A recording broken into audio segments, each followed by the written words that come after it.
Adakah kita semua akan merasa kepik kubur? Maka apakah amalan untuk mengelakkannya? Tak boleh elak melainkan doa daripada Nabi. Semua orang beriman akan dikepik oleh kubur.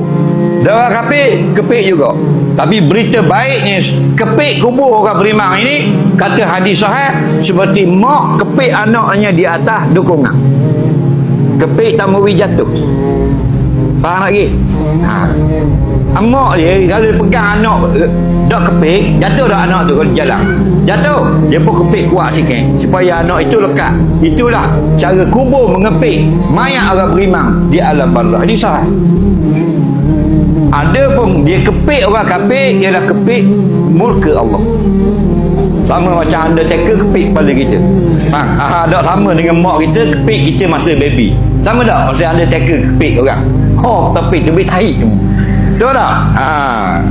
Siapa seorang sahabat kata dah mu insya-Allah terlepas tak daripada kepik kubur. Tak juga Nabi pun. Faham lagi? Siapa Nabi sendiri tapi kepik rahmah. Bukan jualan rahmah, kepik rahmah.